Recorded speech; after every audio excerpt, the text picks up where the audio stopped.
नमस्कार, मैं हूँ आरती और आप देख रहे हैं मृदुभाषी की खास पेशकश नेशनल बुलेटिन, जिसमें हम आपको बताएंगे हमारे देश समाज से जुड़ी आज की वह तमाम बड़ी खबरें जो आपको जानना जरूरी है। तो चलिए शुरू करते हैं आज की खबरों का रिवीजन। प्रधानमंत्री नरेंद्र मोदी इस साल जून या जुलाई में अमेरिका का दौरा कर सकते हैं।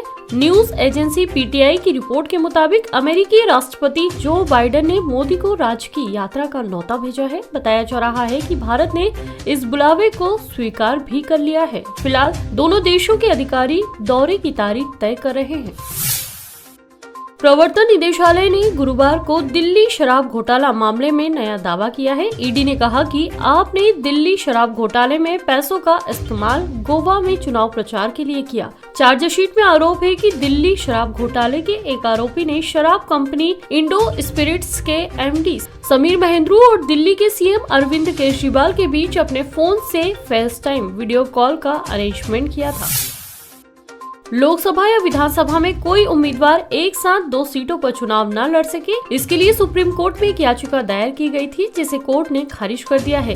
कोर्ट ने याचिका खारिज करते हुए कहा कि किसी उम्मीदवार को एक से ज्यादा सीट पर चुनाव लड़ने की परमिशन देना लीगल पॉलिसी है। आखिर में यह संसद पर निर्भर करता है कि वो राजनीतिक लोकतंत्र को इस तरह का विकल्प देना चाहता है या नहीं।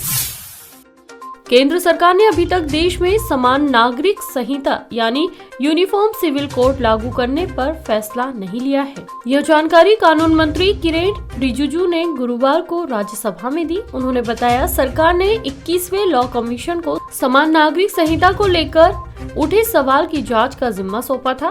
सरकार ने कमीशन को जांच के बाद अपनी सिफारिशें सौंपने को भी कहा था। 21वें कमीशन का कार्यकाल 21 अगस्त 2018 को खत्म हो गया था। अब उनसे मिली सूचनाएं 22वें कमीशन को सौंपी जा सकती हैं।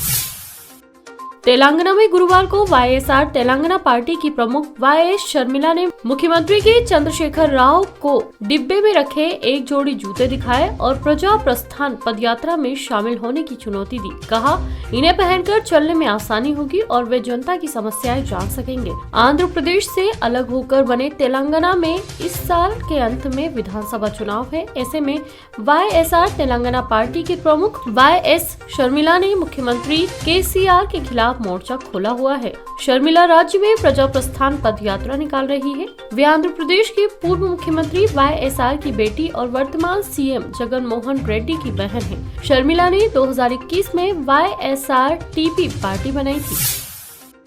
आरएसएस के सर कार्यवाह दत्तात्रेय होसबोले ने रविवार को घर वापसी को लेकर बड़ा बयान दिया। उन्होंने कहा, भारत में 600 से अधिक जनजातियां कहती थी कि हम अलग हैं, हम हिंदू नहीं हैं। भारत विरोधी ताकतों ने उन्हें उकसाने का काम किया था। इस पर गोवलकर जी ने कहा कि वे हिंदू हैं, उनके लिए दरवाजे बंद नहीं हैं, क्योंकि हम वासुदेव कुटुम्बकम की अवधारणा पर काम करते हैं। किसी ने मजबूरी में गौमांस ही क्यों न खाया हो, किसी कारण से वे चले गए तो दरवाजा बंद नहीं कर सकते। आज भी उसकी घर वापसी हो सकती है।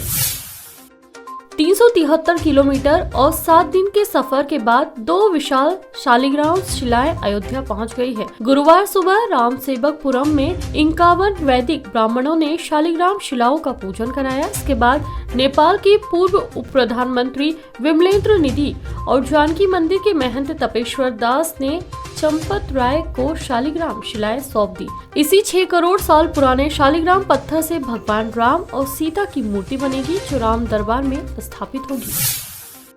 दिल्ली में किसान आंदोलन के दौरान किसान एंथम गाने वाले पंजाबी सिंगर शिव बराड़ की नई एल्बम बेड़िया रिलीज होने के बाद उन्हें जान से मारने की धमकियां मिलनी शुरू हो गई है। गायक शिव बराड़ ने अपने सोशल मीडिया अकाउंट पर लाइव होकर कांग्रेस के नेताओं पर आरोप जड़े हैं। उन्होंने कहा कि वह अपने कुत्तों बिल्ली से फोन करवा कर उन्हें जान से मारने की धमकियां दिला रहे हैं।